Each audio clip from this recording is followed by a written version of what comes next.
Haleluya. Shalom saudara. Kita akan mendengarkan firman Tuhan hari ini. Saya percaya pujian tadi sangat memberkati kita. Dan saya percaya Alkitab berkata di mana Tuhan ditinggikan, maka Tuhan akan menarik orang untuk datang kepadanya. Amin. Dan waktu kita menyembah Tuhan, Alkitab berkata bahwa Tuhan itu hadir dan bertakhta atas pujian umatnya. Karena itu mari kita berdoa bersama-sama untuk kita mau menyambut firman Tuhan. Bapa, di dalam nama Yesus, hamba berdoa mengucap syukur untuk semua yang Tuhan buat bagi kami. Kami percaya Tuhan, Engkau Allah yang selalu berkenan kepada kami. Engkau Allah yang selalu setia kepada kami. Engkau Allah yang selalu, Tuhan, tidak pernah meninggalkan kami. Kau selalu ada bersama-sama dengan kami. Hari ini kami mau belajar firman-Mu, urapan yang baru atas hamba-Mu yang menyampaikan firman-Mu. Berikan hikmat pengertian untuk hamba bisa menyampaikannya sesuai dengan hati Tuhan. Dan berkati seluruh jemaat Tuhan yang mendengarkan firman ini lewat YouTube channel. Tuhan, dimanapun mereka berada, berikan telinga seorang murid bagi setiap kami yang mendengarkan, supaya benih ini boleh jatuh di tanah hati kami yang subur, dan itu boleh berbuah berlipat kali ganda. Di dalam nama Yesus Kristus kami berdoa dan mengucap syukur. Haleluya, amin. Haleluya. Saudara, sesuai dengan tema kita di bulan ini tentang karunia-karunia roh, bagaimana kita berjalan di dalam pimpinan Roh Kudus. Dan kemarin kita belajar tentang bagaimana kita membangun kehidupan rohani kita. Dan hari ini, minggu ini, kita belajar tentang bagaimana manfaat karunia roh di dalam kehidupan kita dan dalam pelayanan kita sebagai anak-anak Tuhan. Nah, mendasari firman Tuhan hari ini, saya mau kita membuka firman Tuhan di dalam 1 Korintus pasal yang ke-12, mulai ayat yang pertama sampai dengan ayat yang ke-11. 1 Korintus pasal 12 ayat pertama sampai dengan ayat yang ke-11. Demikian firman Tuhan, saudara. Temanya adalah rupa-rupa karunia, tetapi satu roh. Jadi ada banyak macam karunia, saudara, tetapi semuanya dikerjakan di dalam satu, yaitu roh yang sama, yaitu kuasa Roh Kudus. Nah, ayat yang pertama dikatakan demikian. Sekarang tentang karunia-karunia roh, aku mau saudara-saudara supaya kamu mengetahui kebenarannya. Kamu tahu bahwa pada waktu kamu masih belum mengenal Allah, kamu tanpa berpikir ditarik kepada berhala-berhala yang bisu. Karena itu aku mau meyakinkan kamu bahwa tidak ada seorang pun yang berkata-kata oleh Roh Allah dapat berkata terkutuklah Yesus. Dan tidak ada seorang pun yang dapat mengaku Yesus adalah Tuhan selain Roh Kudus. Ada rupa-rupa karunia tetapi satu roh. Dan ada rupa-rupa pelayanan tetapi satu Tuhan. Dan ada berbagai-bagai perbuatan ajaib, tetapi Allah adalah satu yang mengerjakan semuanya dalam semua orang.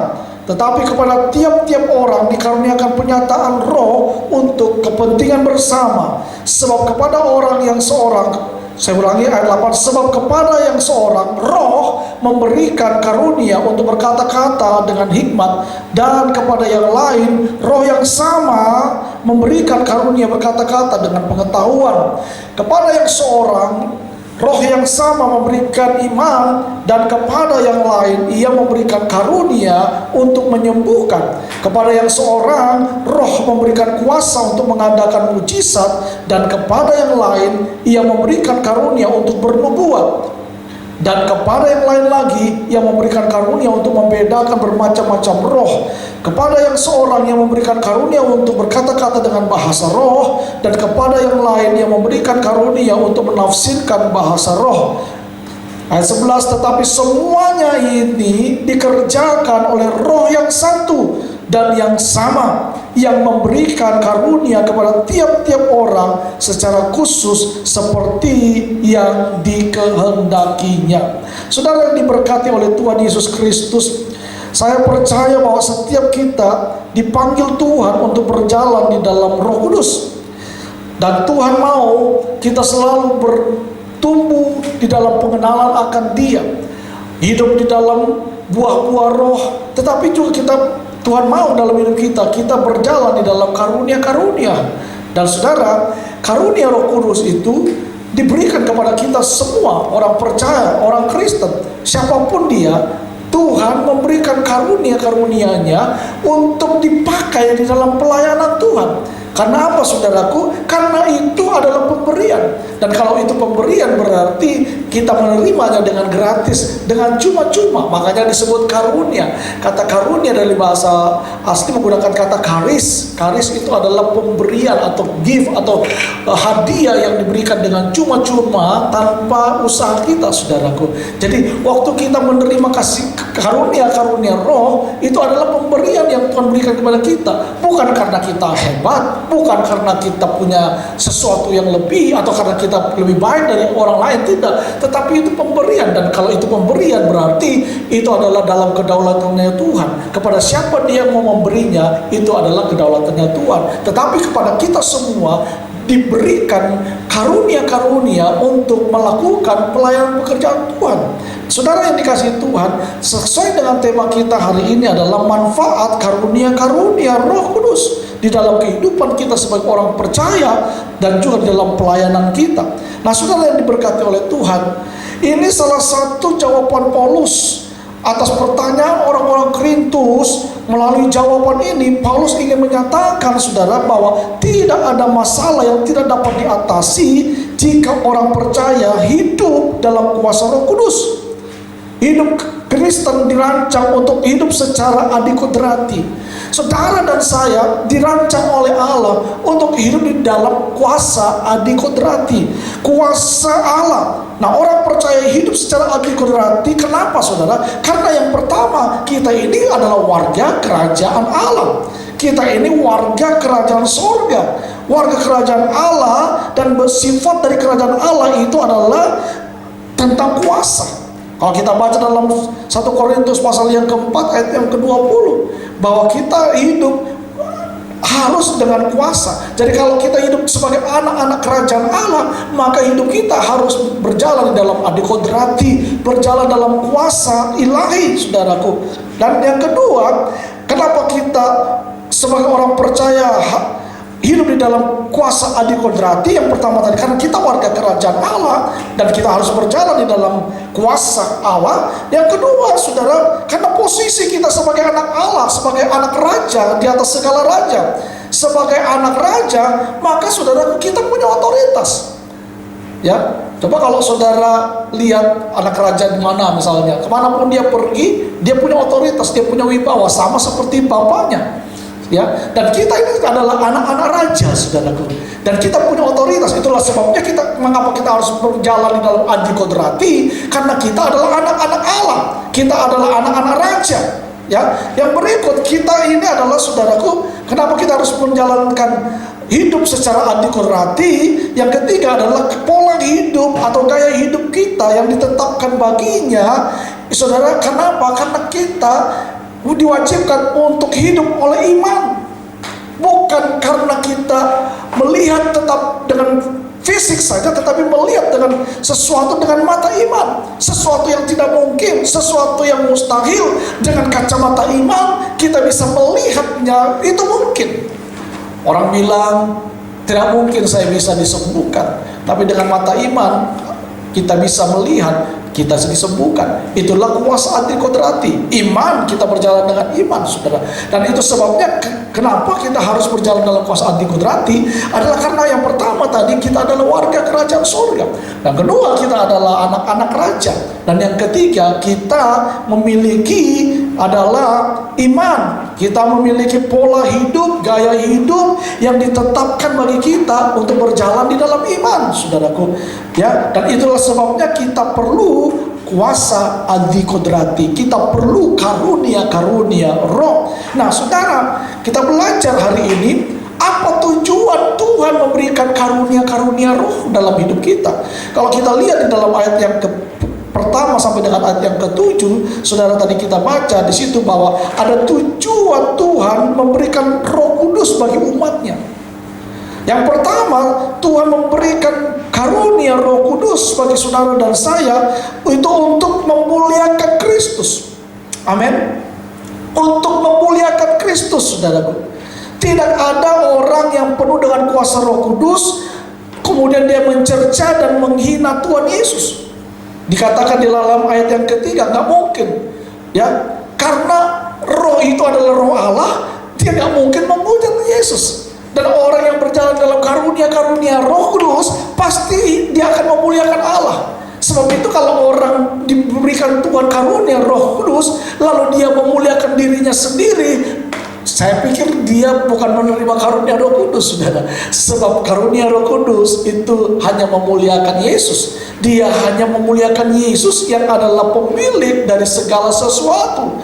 Saudaraku, yang kedua, untuk melayani. Jadi waktu kita menerima karunia-karunia Roh Kudus, selain kita memuliakan Yesus, yang kedua, Tuhan memberikan kepada kita karunia-karunia Roh Kudus, yaitu untuk kita bisa melayani, membangun tubuh Kristus satu dengan yang lain.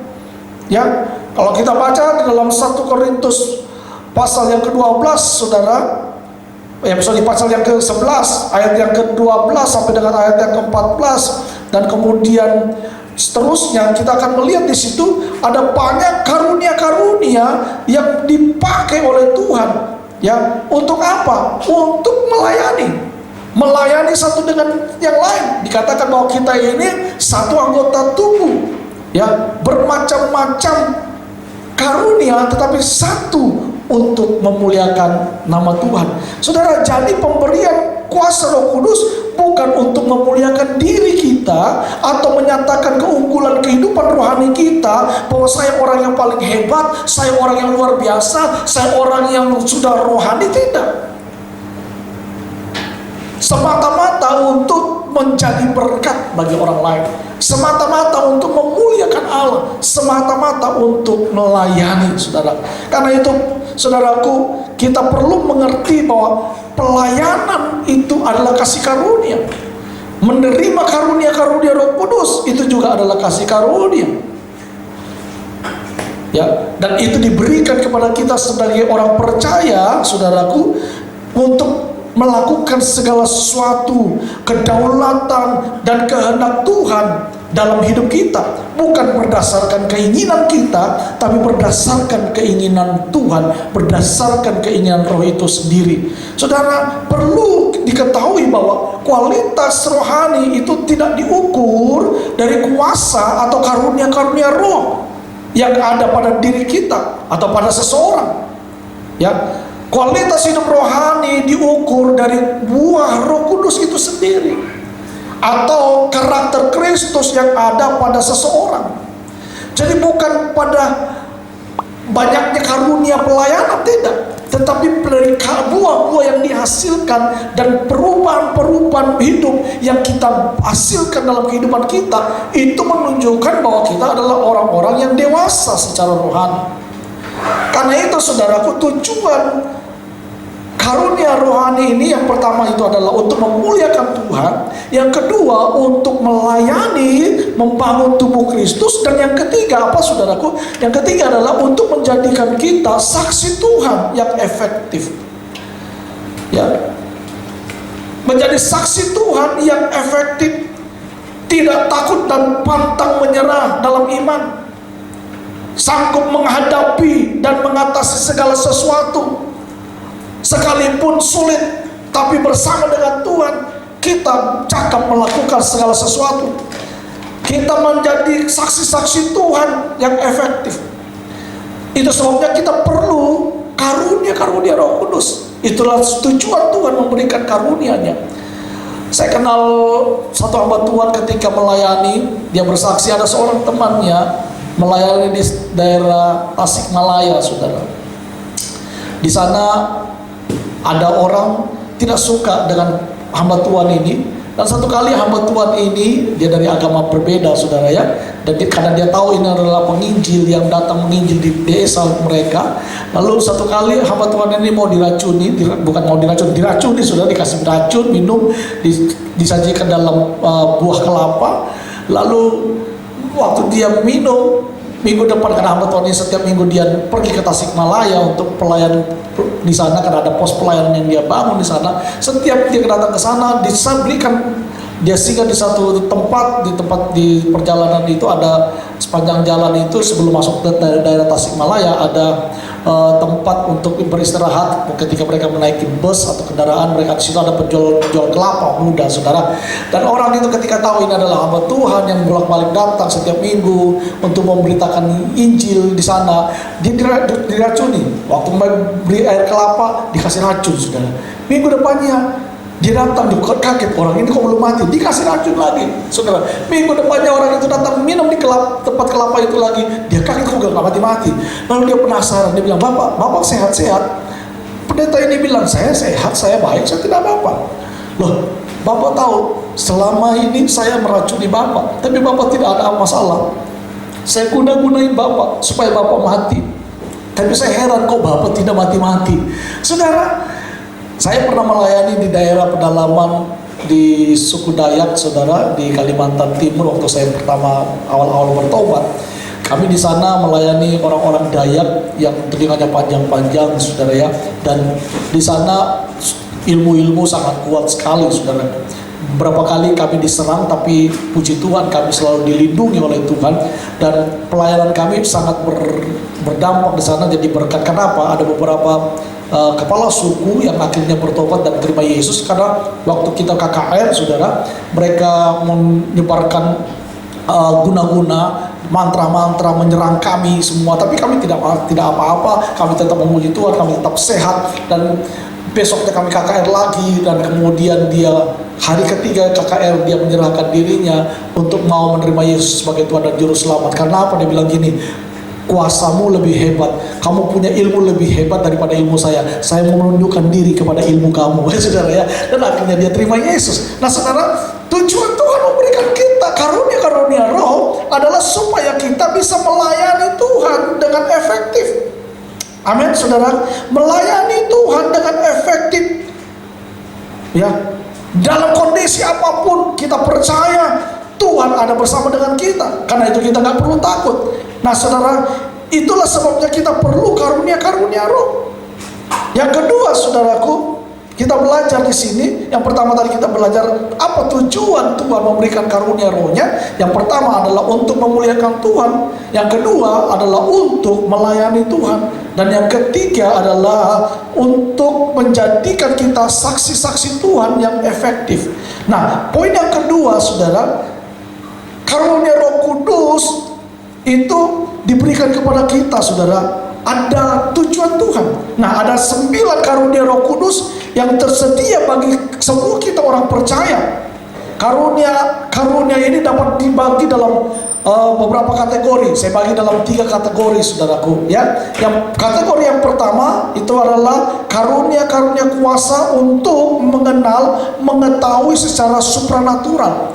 Di situ ayat 8 sampai ayat 11 dikatakan ada karunia yang namanya hikmat, ada namanya pengetahuan dan membedakan roh. Ya, nah kuasa ini diberikan untuk apa, saudara? Menyikapi hal-hal yang tidak mungkin diketahui dengan kemampuan pikiran manusia. Jadi karunia-karunia Roh Kudus ini diberikan kepada kita untuk kita bisa mengetahui sesuatu yang manusia tidak bisa menyelaminya. Ada hikmat, ada pengetahuan, ada karunia untuk membedakan roh. Dan disitulah Tuhan memberikan kemampuan bagi kita untuk kita bisa berjalan di dalam alam supranatural. Hal-hal yang tidak mungkin diketahui dengan pikiran manusia bisa kita selami bersama dengan Kristus, bersama dengan Roh Kudus. Nah, banyak hal yang manusia tidak tahu dan pahami dalam hidup ini, saudara. Karena memang kita bukan manusia yang serba maha tahu, hanya Tuhan yang maha tahu. Amin, saudara. Dan kita gak maha tahu, saudaraku. Tuhan memberikan karunia-Nya supaya saudara dan saya itu tidak terjebak oleh tipu apapun. Kadang-kadang ada banyak orang mau kerjasama dengan kita, saudara ya. Misalnya dalam pekerjaan bisnis, kita nggak tahu orang ini niatnya benar apa enggak, ya, niatnya ini tulus apa tidak, saudara ya.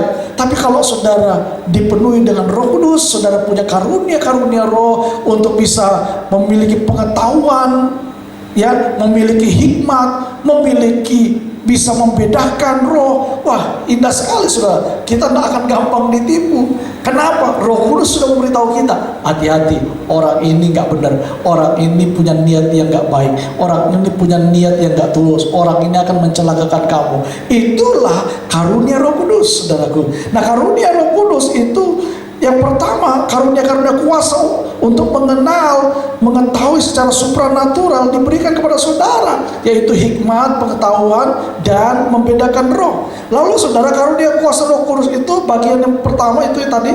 Lalu bagian kedua, saya bagi dalam 9 karunia itu saya bagi menjadi 3 bagian ya saudara ya. Nah, bagian yang pertama tadi itu adalah bagian tentang hikmat, pengetahuan, dan membedakan roh. Lalu yang kedua itu adalah karunia-karunia kuasa untuk bertindak secara supranatural. Itu ada karunia iman, karunia mujizat, karunia penyembuhan. Nah, karunia-karunia inilah yang bekerja dalam hidup kita secara supranatural. Karunia iman, ya. Iman di sini bukan iman percaya kepada Yesus Kristus, saudara, bukan. Tapi iman kepada sesuatu tentang hal-hal yang luar biasa, hal-hal yang supranatural, ya. Dan mujizat, ya. Ada banyak orang dalam hidup ini memerlukan mujizat, dan Tuhan berikan karunia-karunia untuk mengadakan mujizat dalam hidup saudara. Saya percaya Elia dikatakan itu manusia biasa, tapi Elia yang manusia biasa itu banyak melakukan mujizat. Kenapa? Tuhan memberikan dia karunia. Dan saya percaya kita pun juga diberikan Tuhan karunia, amin, untuk melakukan mujizat-mujizat. Saudara, hari-hari ini apa yang menjadi masalah kita? Kalau kita dipenuhi dengan karunia Roh Allah, maka kita akan bisa melakukan mujizat-mujizat. Perkataan-perkataan yang baik, perkataan-perkataan yang membawa hikmat, perkataan-perkataan yang memberkati hidup saudara. Mungkin kalau saudara di rumah punya usaha sepi, saudara tumpang tangan dan mulai perkatakan perkataan hikmat, mulai miliki karunia iman, mulai memperkatakan kata-kata yang baik. Aku percaya dalam nama Yesus, semua usaha ini diberkati, laris habis dalam nama Yesus. Itu akan kita lihat karunia-karunia mujizat terjadi dalam hidup kita. Ada karunia kesembuhan, saudara, ya. Nah, karunia kesembuhan, karunia penyembuhan itu bisa kita lakukan dalam hidup kita sebagai anak-anak Tuhan. Kalau kita menerima karunia Roh Kudus, maka karunia kesembuhan itu juga bisa kita terima dan kita lakukan dalam hidup kita, dalam pelayanan hidup kita.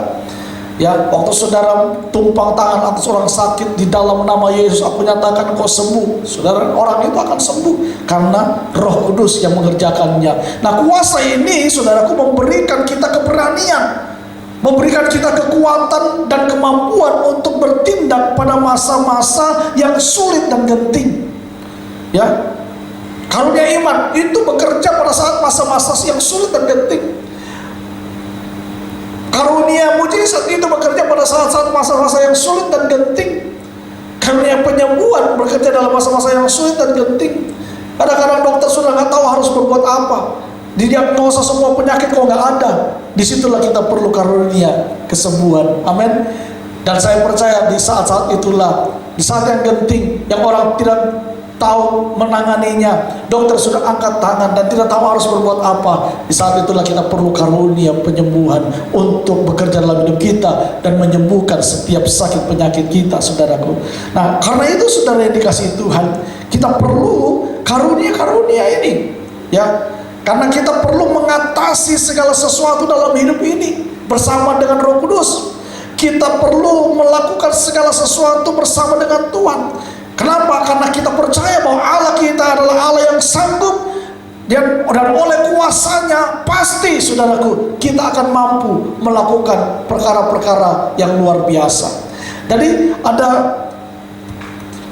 kategori yang ketiga, saudaraku. Kategori yang ketiga dari karunia-karunia roh itu, yang ketiga adalah karunia-karunia kuasa untuk berbicara secara supralami, ya. Nah, karunia-karunia itu adalah karunia bernubuat, ya. Kemudian karunia bahasa roh, kemudian karunia menafsirkan bahasa roh, ya. Dan karunia-karunia ini, saudara, memampukan saudara untuk berbicara dalam bahasa Allah, bahasa firman, bahasa positif, menerima pewahyuan dari Tuhan di tengah-tengah kepahitan dan kesedihan oleh berbagai kenyataan yang tidak menyenangkan.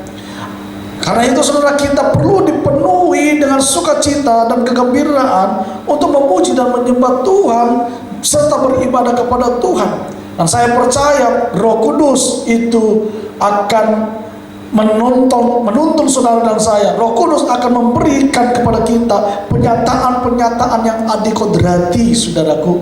Untuk apa? Untuk kita bisa melakukan segala sesuatu demi kemuliaan Tuhan.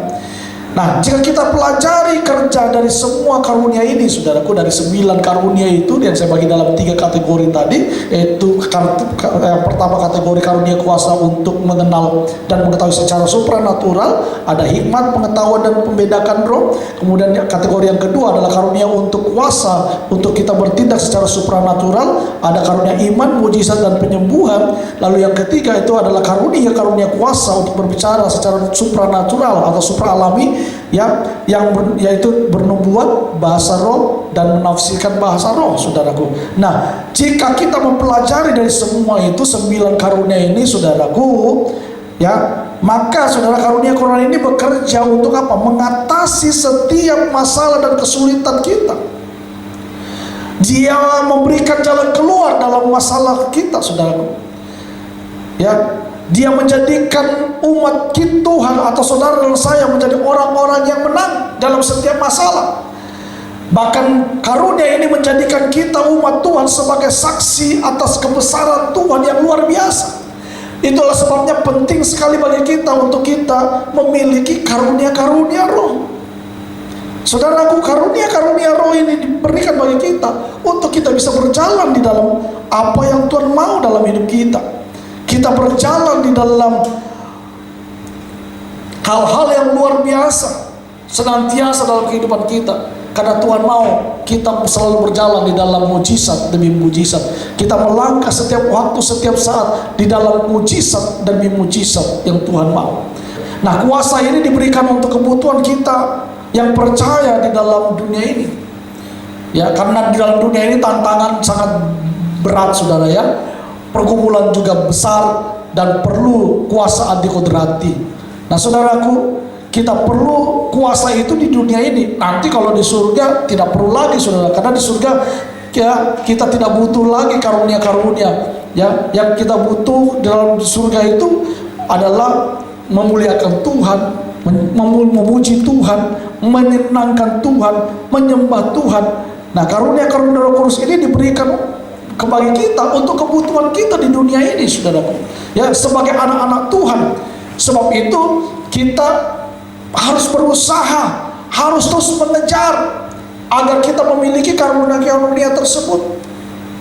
Nah, sayangnya saudara, lebih banyak kita berusaha mengejar harta duniawi dan kita mengabaikan harta rohani, karunia-karunia ini, saudara, dalam hidup kita.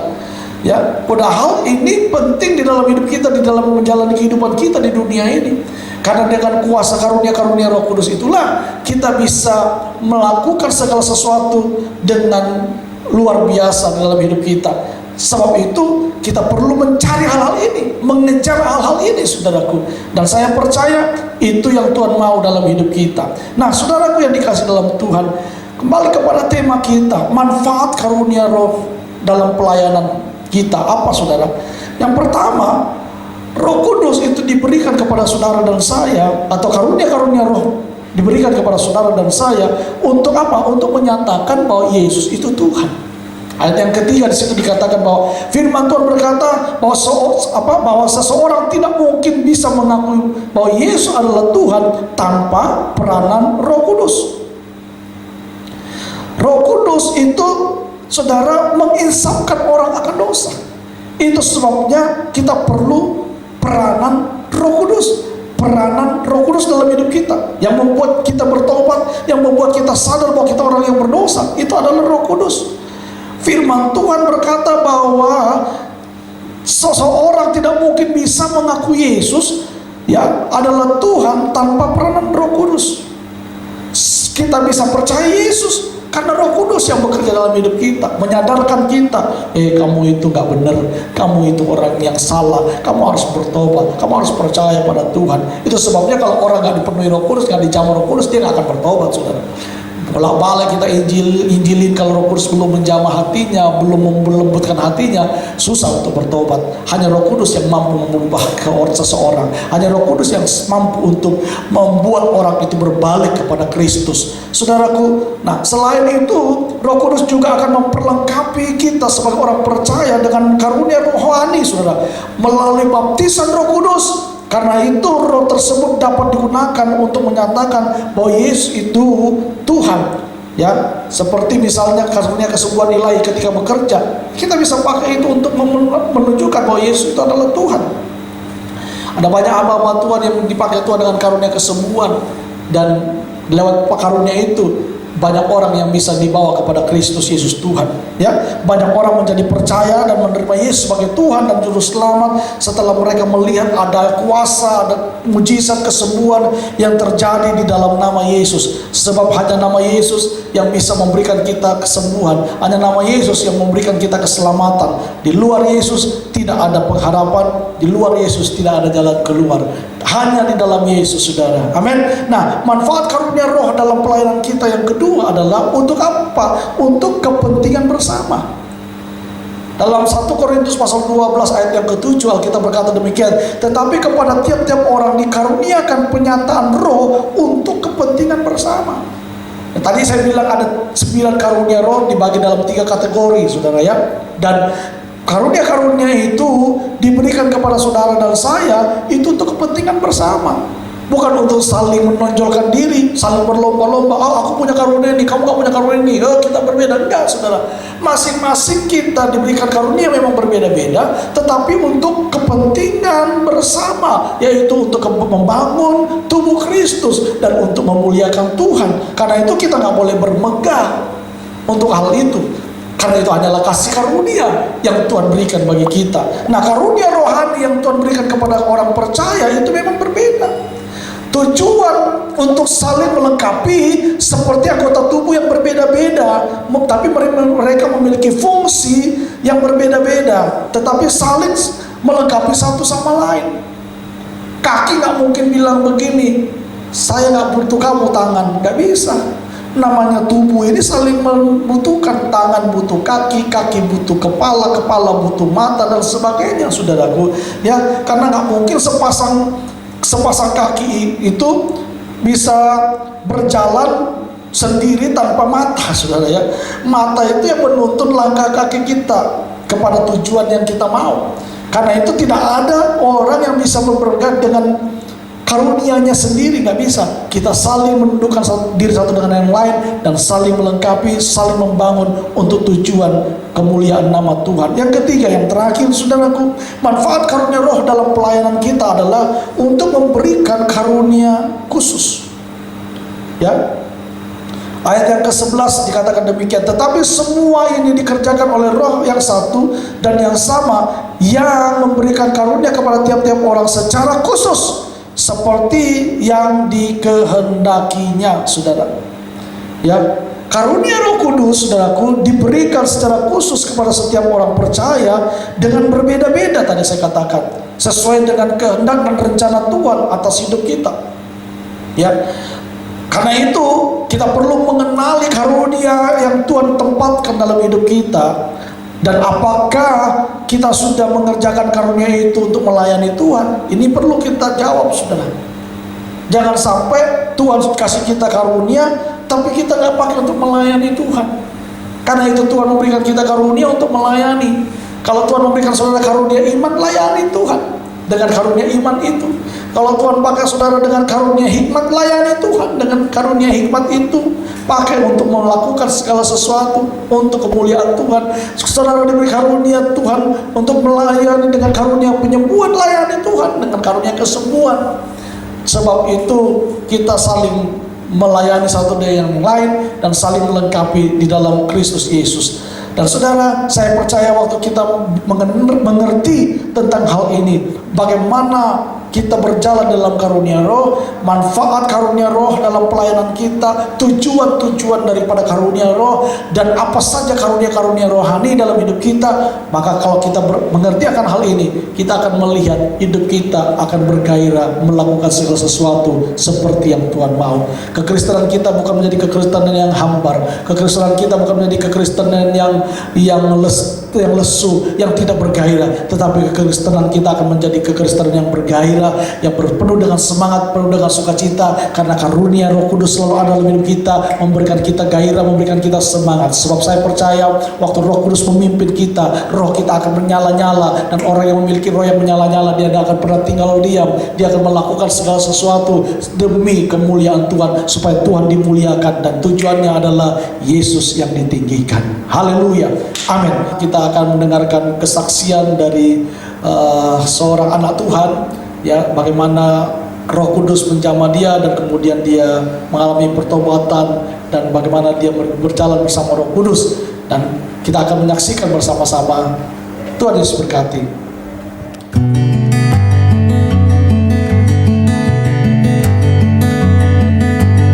Shalom kekasih Tuhan.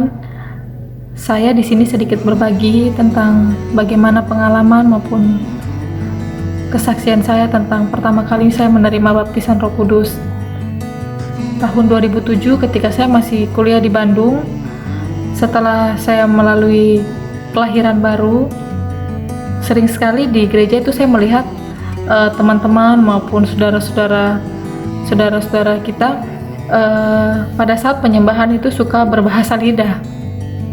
Di situ timbul suatu perasaan, keren ya, kok bisa, saya bisa nggak ya? Kemudian gimana caranya, gimana memulainya, gitu. Memang pada saat setelah melalui kelahiran baru, memang kami belum ada pendalaman tentang suatu baptisan Roh Kudus. Karena kebetulan kami di sana itu memiliki suatu komunitas sel anak-anak mahasiswa yang kami terdiri dari denominasi gereja tapi memiliki kerinduan yang sama. Itu tepatnya tahun 2007 ketika saat itu bertepatan komselnya tuh di kosan saya. Kebetulan yang hadir tuh teman-teman yang lain nggak bisa hadir, jadi cuma saya aja yang hadir sama kakak rohani saya, Kak Doris namanya. Kebetulan pada saat itu kami sharing tentang baptisan Roh Kudus. Setelah kami sharing, saya sampaikan bahwa saya rindu ingin mengalami hal yang sama seperti yang lainnya, bisa berbahasa lidah. Tapi bagaimana caranya? Gitu. Kemudian sama kakak rohani saya dijelaskan bahwa kita semua, bahasa lidah merupakan suatu karunia. Kita semua bisa mengalaminya. Siapapun bisa mengalaminya. Hanya satu yang Tuhan inginkan ketika kita memiliki rasa haus dan lapar akan Roh Kudus, begitu. Jadi di situ memang benar-benar saya rindu sekali mengalami hal itu. Kemudian Kak Doris cuma bilang satu, ketika kau sudah mengaku dosamu, kau sudah dilahirkan kembali, kita percaya dengan iman, kau minta, maka Tuhan akan memberikan. Nah di situ kami berdoa bersama. Kemudian ketika kami mulai mempraktekkan masuk dalam penyembahan, otak saya ini masih berpikir bagaimana caranya. Jadi nggak bisa gitu, karena pikiran manusia daging saya masih berpikir bagaimana caranya seperti itu. Sedangkan pekerjaan roh itu tidak bisa kita pikirkan bagaimana caranya, bagaimana memulainya, nggak bisa. Jadi harus mengalir aja seperti itu. Jadi ketika saat itu, ketika kami mulai berdoa bersama kembali, kami masuk lebih dalam, kami penyembahan bersama. Kemudian tiba-tiba mulut saya itu bergetar, kemudian mengeluarkan bahasa-bahasa yang saya sendiri tidak bisa menahan bibir saya untuk mengatakan itu. Jadi dia keluar mengalir begitu saja. Sampai habis penyembahan, saya langsung terduduk. Saya pikir, loh, ternyata seperti itu pekerjaan roh. Artinya ketika kau memiliki kerinduan, haus dan lapar, dan kau percaya dengan iman, maka karunia itu Tuhan bisa berikan.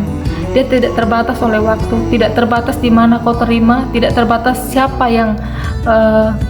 kakak rohani Anda, siapa mentor Anda. Jadi yang Tuhan lihat adalah hati kita. Hati kita haus dan lapar atau tidak. Hati kita mau atau tidak. Dan kita harus percaya dengan iman bahwa kita pasti bisa menerimanya. Kenapa kita butuh baptisan Roh Kudus? Karena ketika kita sudah dibaptis Roh Kudus, salah satu tanda baptisan Roh Kudus adalah kita menerima bahasa lidah. Bahasa lidah kita tidak mengerti. Kita tidak tahu, kita tidak bisa menerjemahkan, dan orang yang mendengarnya pun tidak mengerti. Tapi ada orang karunia untuk menerjemahkan bahasa roh, bahasa lidah. Itu hanya komunikasi kita dengan Bapa. Kenapa kita perlu bahasa lidah? Kenapa kita perlu dibaptis roh? Supaya kita bisa mengalami kuasa Roh Kudus itu sendiri, seperti itu. Jadi membangun manusia roh kita sendiri. Jadi hanya satu kerinduan, hanya satu yang Tuhan inginkan adalah haus dan lapar akan Roh Kudus. Kemudian percaya dengan iman, maka engkau akan menerimanya. God bless you.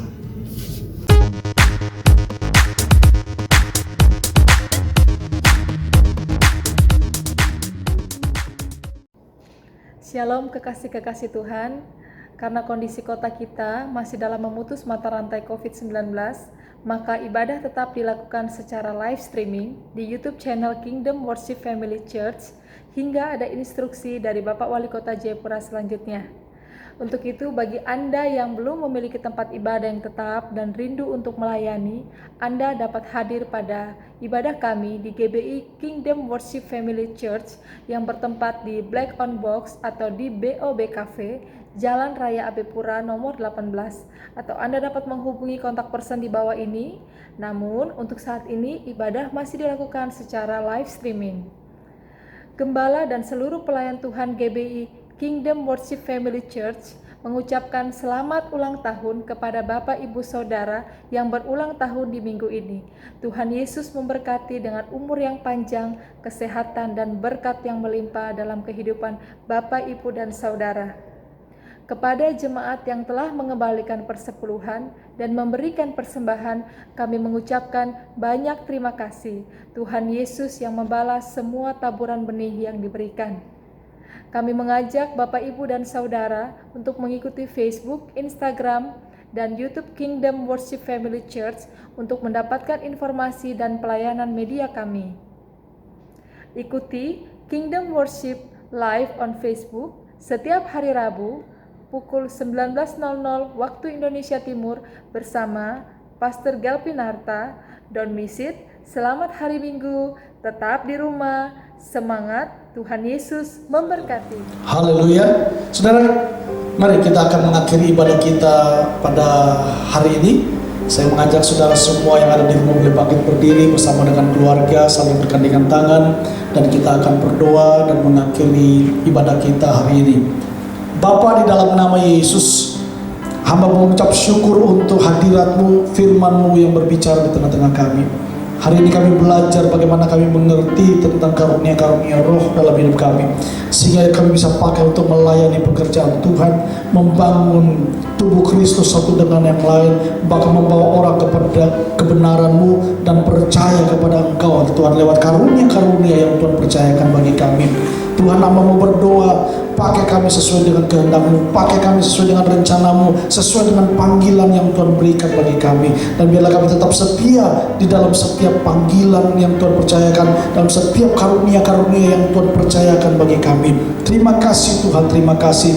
Hamba berdoa buat jemaat-Mu yang setia di dalam mengembalikan persembahan persepuluhan, dan mereka yang sudah memberikan persembahan melalui transfer lewat pelayanan ini. Tuhan, hamba berdoa Engkau berkati mereka semua, berkati usaha mereka, berkati pekerjaan mereka, berkati rumah tangga mereka. Dan aku percaya setiap benih yang ditabur tidak akan pernah kembali dengan sia-sia. Tuhan, Engkau akan memberkati mereka sesuai dengan janji firman-Mu. Bahkan firman-Mu berkata bahwa Engkau akan membuka tingkap-tingkap langit bagi setiap orang yang mengembalikan persepuluhan milik-Mu. Terima kasih Bapa, terima kasih. Kami berdoa, hamba berdoa saat ini kalau ada jemaat-Mu yang sakit, Tuhan, hamba berdoa di dalam nama Yesus, Engkau menyembuhkan oleh bilur-bilur-Mu yang lemah. Tuhan, kuatkan di dalam nama Yesus. Yang hilang pengharapan, Tuhan, bangkitkan kembali pengharapan mereka. Dan biarlah setiap kami tetap memandang kepada-Mu Tuhan. Terima kasih. Hamba juga berdoa Tuhan, memberkati seluruh pekerjaan jemaat-Mu.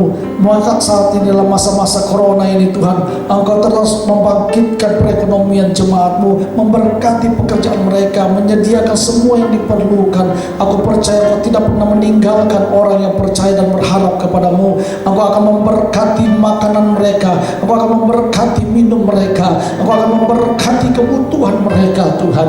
Terima kasih Bapa, terima kasih. Dan kalau sebentar kami mau mengakhiri ibadah ini dan kami mau menerima berkat daripada Tuhan.